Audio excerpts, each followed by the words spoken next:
So this essay will also be in the bulletin format and it will expand on chaos theory. When you are about to enter flow, there will be attempts at blocks from chaos energy in you and others. It is a kind of conditioning designed to keep you out of flow. If you have not noticed, find the present activity that you like to do and do it in a packed apartment. Watch the number of interruptions that may arise from others. Be it meditation or yoga, others will mindlessly try to interfere with your practice and they won't know why. If you have stacked a few wins and good energy has been created, you are liable to have negative energy come your way. The solution, as stated in the previous essay, is to continue to uphold and create goodness. Do not waver. On the topic of entering a new environment, a question one may wish to raise is the following. This area, what does it require of me? This is a valid frame of mind that orients one to position oneself in a wholesome and present state. On the nature of negative thoughts, I do not claim to know where they come from, but I do believe they seek a negative reaction in you to succeed in having an effect. Simply do not give them that ability by not giving them attention. A connection to a flow state is a connection to God. One feels light and blissed out. The goal of the chaos energy is to take you out of your natural state, i.e. your being of goodness, and it will devise clever attempts at doing so. An attack occurs with negative frames of mind coming to mind. It will bring up negative associations to get you to buy in. It's all the same themes and the commonality is that they are bad. Thought processes are being programmed and shorter attention spans are being propagated via the media and food cultures. When someone has been on a path, they may be lifted up to fall down again by being purposely left alone by chaos energy. This is the biblical pride cometh before the fall. The energy of cleverness may manifest itself as temptation on many levels and it is ongoing. If you attach a sense of meaning to it, you will fall into unconsciousness. The temptation is ongoing. It will take you further from your connection to God. This connection is felt as lightness, a state of peace, bliss from a flow state. Part of the enlightenment journey is learning how to dispel illusions and skipping over points of attachment to hellholes. Some of the hellholes have been mentioned, but these include self-loathing, despair, or wickedry towards others. For to harm another is to harm oneself. When you do good, you do it for its own sake, not for a promise of a reward, for being good is itself the reward. The attacks are on the mind with thought and on the body with emotion. You fail when you make it your own.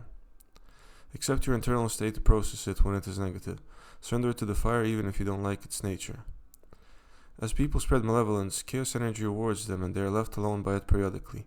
Along with numbness energy, it keeps them from changing their ways. More individuals are harmed as chaos spreads this way. When one partakes in destructive habits, they will be rewarded by the chaos energy, but in fact it is a trap because they are doing the work for it. A cost will be incurred at a later date. The same is true across the board for drug habits. Give yourself entirely to the moment, be present and aware, but not attached to any set of circumstances.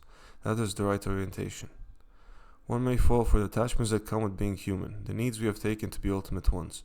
One doesn't need to attach a sense of importance to these things if they are not present. It is a strong attachment. If I have said to myself I need to have a source of income and a partner to meet the social criteria of having made it, this will create instability and suffering if unmet. One needs to let go of that. If it comes, great. If it doesn't, still great. That is freedom and the right way to look at things. One is an awareness field. Pure presence, pure potentiality. To serve the Lord is the guiding axiom, and one who speaks good, and one who is good speaks the language, refusing badness. As negative thought and emotion arises, it could be the case that chaos and inner turmoil is leaving. This would therefore make it a good outcome, and the inner chaos manifestation is growing pains. Do not attach your sense of identity to health or the body or mind. You are both the all-pervading spirit and your soul. You are a droplet in a vast ocean. You have the infinite in the infinitesimal. The divine spark is within you, and your soul will guide you to it. Learning to surrender to the Creator, for if one thinks, they will notice they did not create themselves. They were made by a divine Creator. It is unlikely, therefore, that we would have been made without a plan set out for our course of lives. When this has been noticed, it becomes easier to trust any set of circumstances one may face in life as being the right ones to experience. Life is therefore preordained, and fate comes naturally. Everything is liable to change and flux. It is therefore foolish to attach one's sense of expectations to any permutation of life's circumstances. This attachment causes suffering. Letting go of expectations and mind projections into a different place is one of the keys to liberation. The path will be cleared as the Creator deems it. When one is ready, more will be revealed. Chaos energy can inhabit the mind. It can make you think things you know are not you. It has the air of trickery. How can I serve you, Lord? Such a question activates the mind in the right way and gets the nimbus going. as does listening to liturgy or prayer. Activities and relationships need to be rooted in goodness. If one places the creation ahead of the Creator, that thing or dynamic will be lost. Seek out the Lord first, and all else will fall into place. Inner chaos energy may put you off from genuine help when you hear it by secreting emotions and thoughts in you so that you cease doing that activity. So with running, one may feel an aversion to it at first and later hit the runner's wall, but this will subside as one persists. Conversely, when you do an activity that is detrimental to you, the newfound chaos will secrete emotions and perhaps thoughts that will encourage you to keep doing the activity. Something like smoking is an example. Temptation is ongoing, temptation of the mind or the flesh. You may even be tempted in your dreams. When one sins, it is important to acknowledge it internally and to resume living after the corresponding emotions have been felt.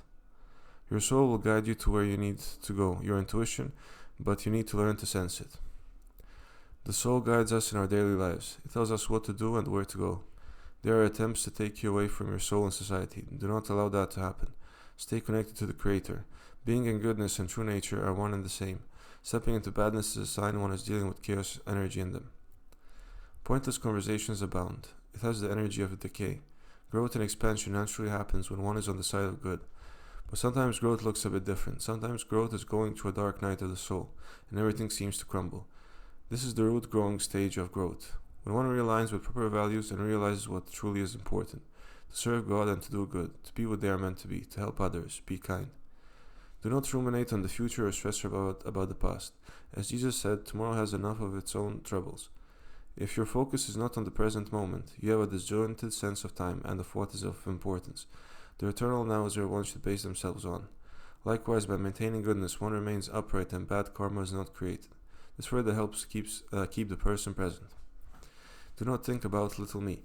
We are all connected and part of a greater transcendent whole. Ego loves individuation. If you concern yourself with just your own Maslow's hierarchy of needs, it will create a constriction and an ego strengthener. It is a trap. Freedom comes outside of that, and life will throw you challenges to snap you out of it. As stated in a previous essay, everything belongs to everyone and everyone contributes. We are all part of a greater whole. It is therefore necessary to deny thyself, as Jesus stated, to not follow the needs of the egoic self. Only one attachment to the Creator. Any other attachment will and may fall apart and cause suffering.